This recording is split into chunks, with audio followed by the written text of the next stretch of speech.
I first got involved because my sister played lacrosse and I had to do everything she was doing. So I started playing when I was 10 and it just kind of became a huge part of my life. I think it was when I was in third or fourth grade. I was kind of playing baseball and I was kind of bored. And my dad played lacrosse when he was a kid, so he was like, "You should try this sport. There's a youth program in our town." So I was like, "That sounds great. I'll try it." He made me be a defenseman because that's what he played, so that's what he knew how to teach me how to play. So I started playing, and I was like, "Man, I'd rather play this than baseball," and so I just stuck with it the rest of my life.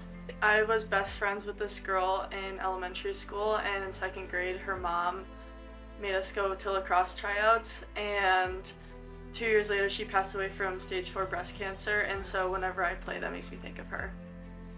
I first started playing when I was about 8. My sister played, so I always wanted to play for her.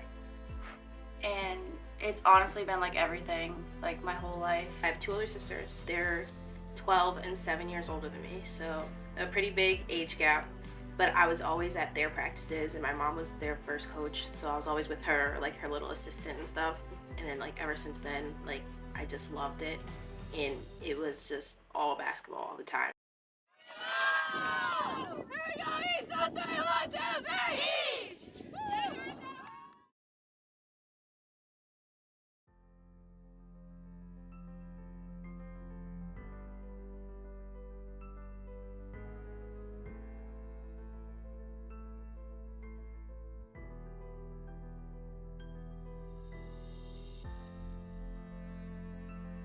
I'm Alfred. I'm a health science major with a concentration in public health. I'm a senior and I play lacrosse.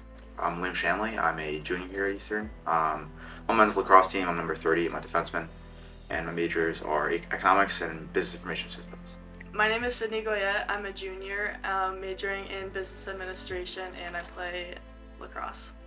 My name is Maggie Rubeck. I'm a senior. I play on the softball team and I'm a health science major. My name's Kai Mayo. I'm a senior. I play basketball. I'm an art major, and I'm going to get my master's here for elementary education. My biggest challenge has been dealing with my chronic illness, which is endometriosis. I've had 2 surgeries for that and an unplanned surgery, so that was just very physically and mentally demanding. Last year, my dad was diagnosed with pancreatic cancer as a result of 9/11 related illnesses and issues.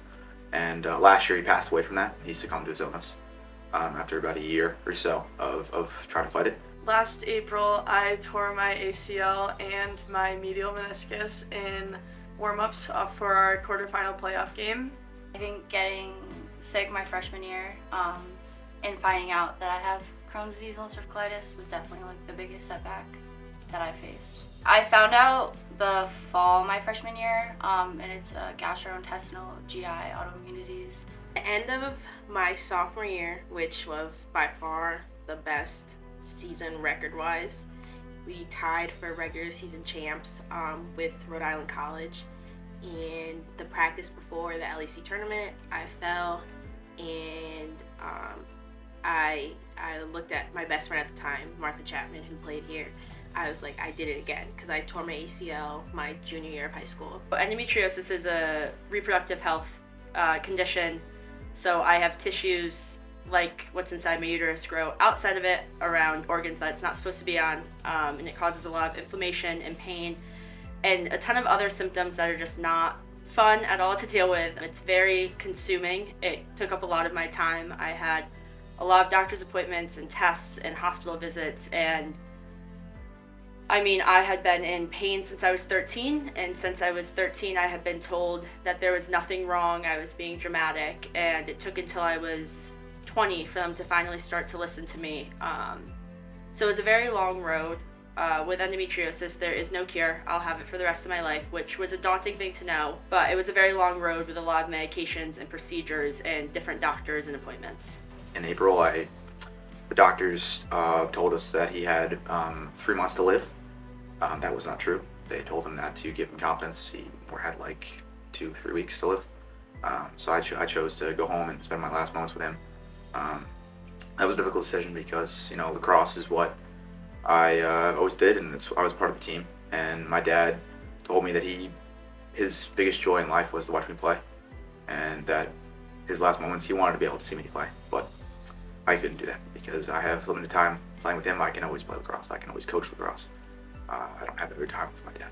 That was the first time I've ever been injured. I've never broken a bone or anything like that before in my life, so that was just a super big injury just to walk off the field and not know what was going to come next for me.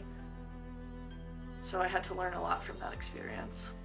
It causes like a lot of gastrointestinal issues, like pain, fatigue, and it can lead to like other problems. Like I've had like pancreatic issues through it. We ended up making the NCAA tournament. I finally got an MRI during the LEC tournament, and at the first practice for the NCAA tournament, I got the call that I tore my ACL completely again.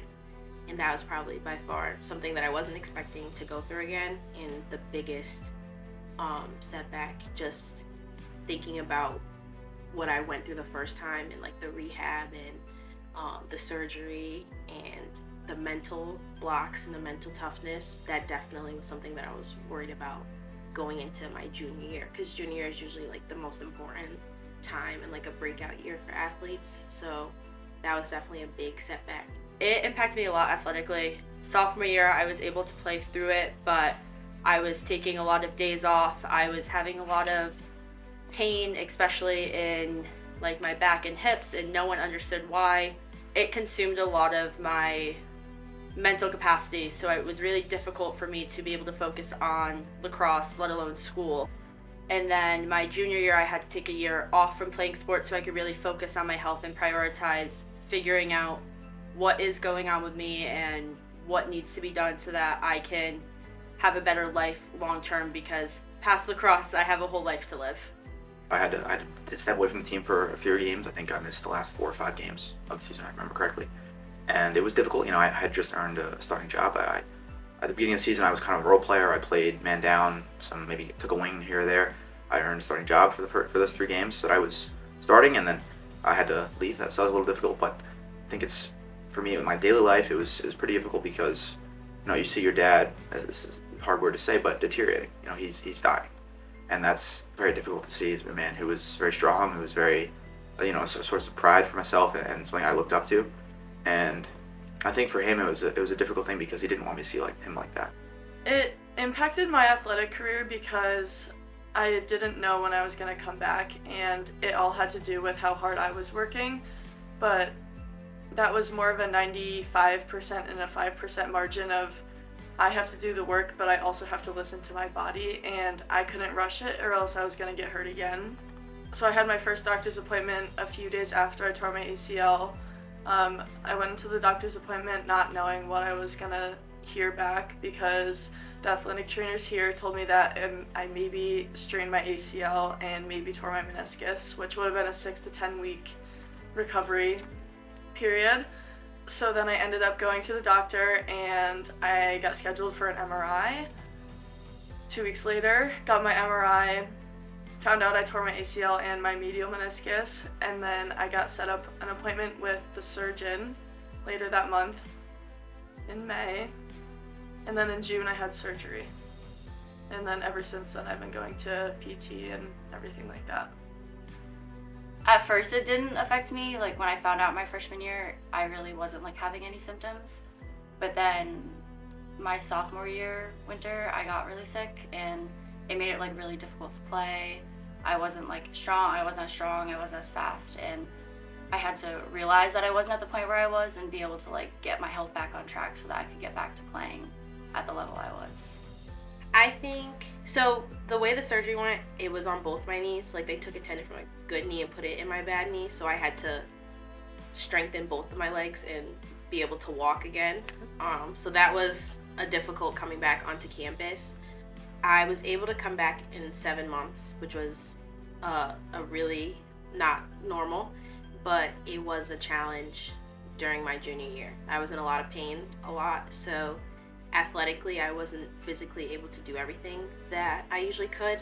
So I think daily life, it was hard to separate my emotions towards basketball to my emotions in my everyday life, because I was experiencing so much frustration with being in pain all the time and having to spend my entire days at the trainers.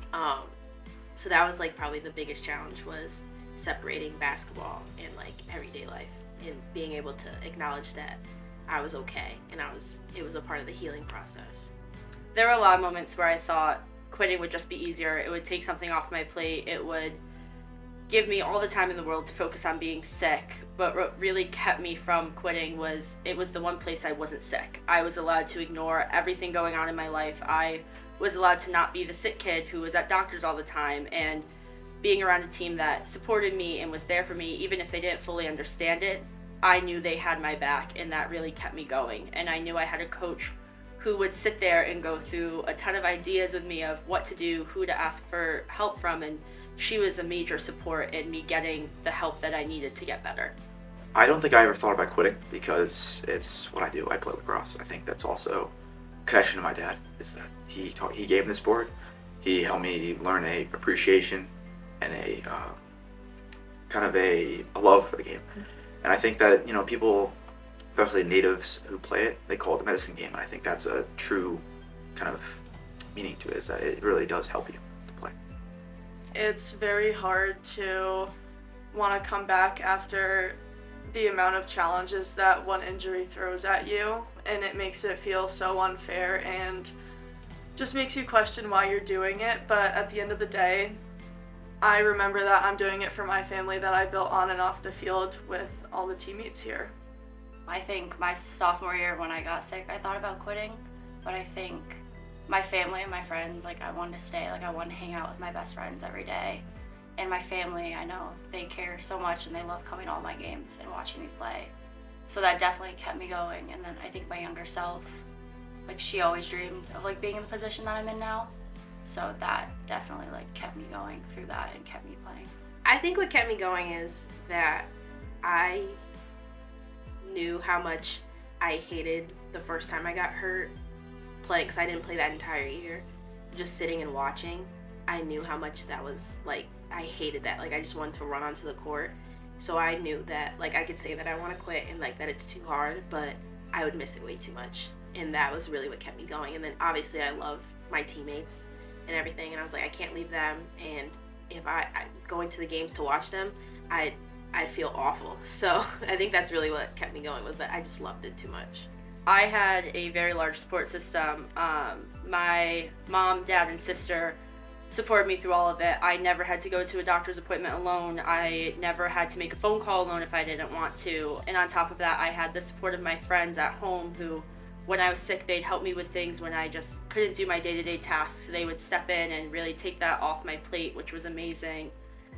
And I had my coach and my teammates, as I had said before, they really took away the burden of being sick by being a healthy distraction for me to have. Even if I was having a bad day and wasn't doing great, showing up was enough, and they always made me feel enough if I was just there. And even when I couldn't be there, it was reaching out, hey, not sure what's going on, all I want you to know is I'm here if you need anything, and we got you, you'll get through this. And it was a very comforting support to have through this time. I think all the guys were really appreciative. When I told them that I had to leave, they were supportive, and they were like, yeah, this sucks. And I was like, I really don't want to do this, but they understood that I kind of had to. I only have limited time, so I had to do that.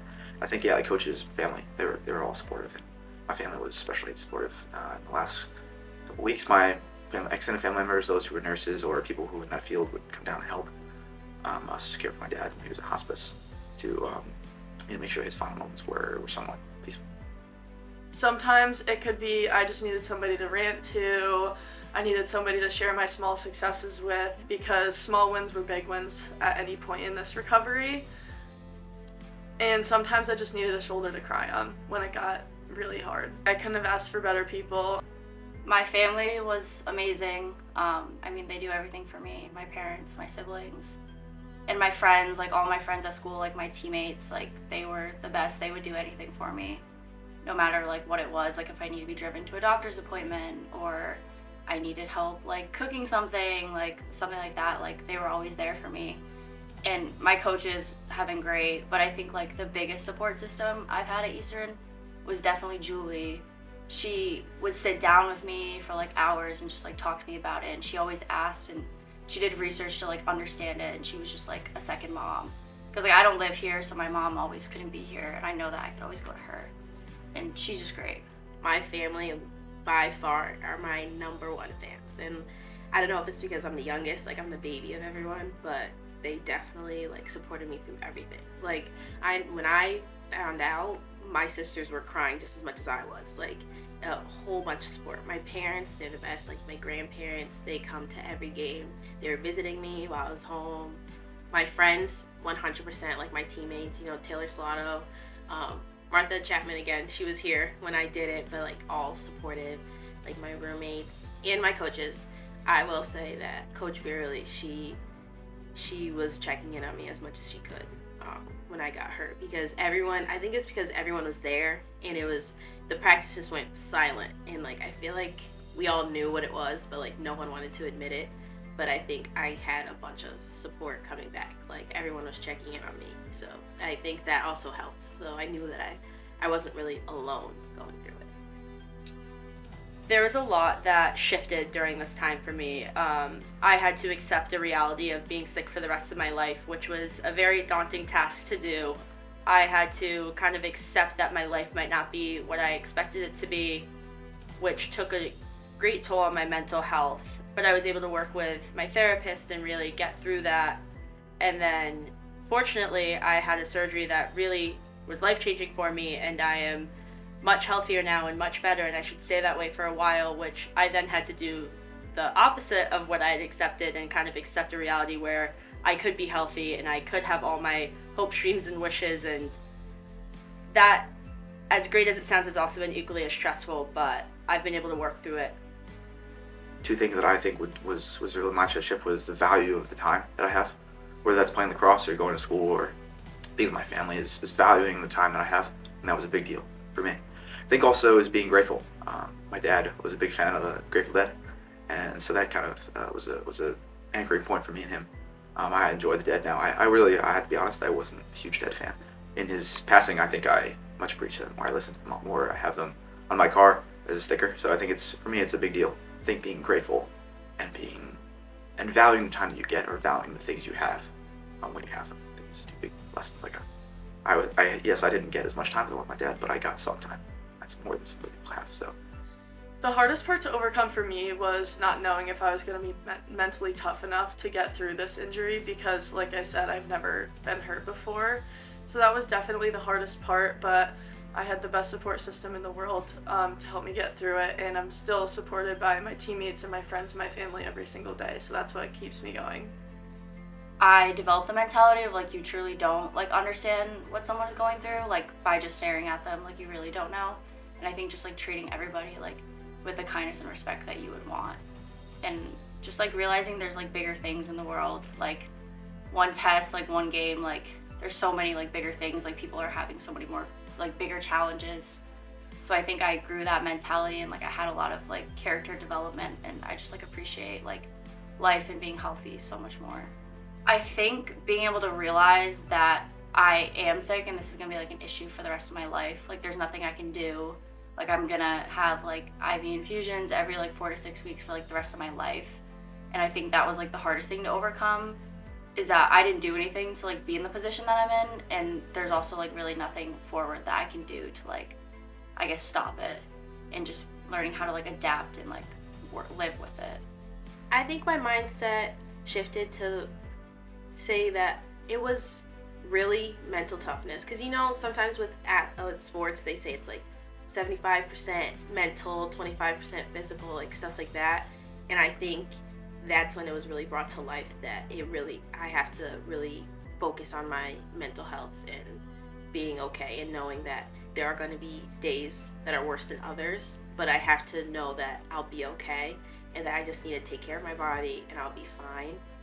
But yeah, I think that I just learned that focusing on my mental health was very important during this time, because if I was too down on myself, then that was going to affect basketball, that was going to affect my everyday life, that was going to affect my motivation to go to class, like everything. So I just needed to really, like, if I needed mental health day or I needed to like journal, like I would do that.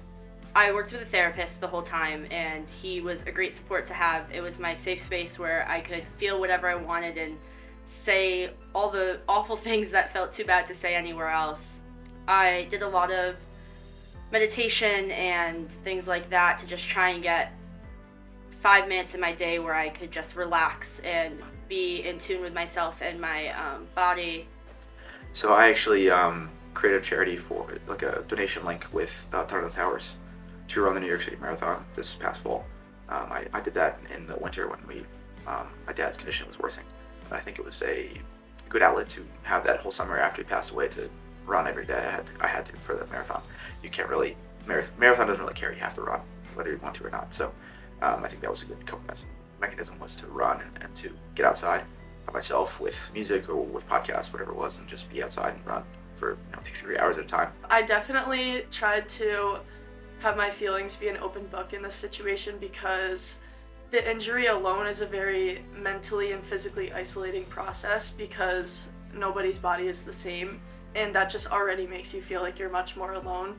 So the thing that got me through the biggest was just being able to share my feelings with my support system. I guess having like an outlet, like being able to go like hang out with your friends and do other stuff, like I like to run, and just being able to have other things I guess you can like do. Like softball has been great, like, but I think things that like are low stress that you can just really focus on yourself, I think has been super important. Journaling definitely helped. Just acknowledging how I was feeling, like if I was having a bad day, being able to write out how I feel, calming myself down.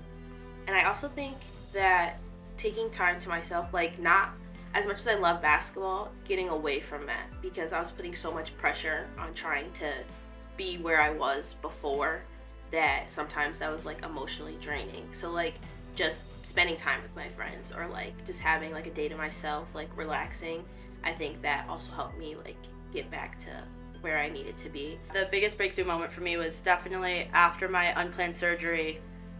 It was a roller coaster. It was really hard to face the reality where I had almost died, and I didn't, which was great, but it was eye-opening and really a shocking experience to live through. And I remember one morning I woke up, and for the first time I didn't question if it was a good thing that I had lived. I knew that everything was going to be okay and that I was going to get through this, and I was grateful to be alive and not wishing that I had just basically died because it would have been easier. And that was definitely like a moment where I knew like there is a point where I feel okay again. There is a point where I get through this and I get to be myself again, or whoever the new me is after going through all of this, but there is a point of happiness and peace with everything that happened.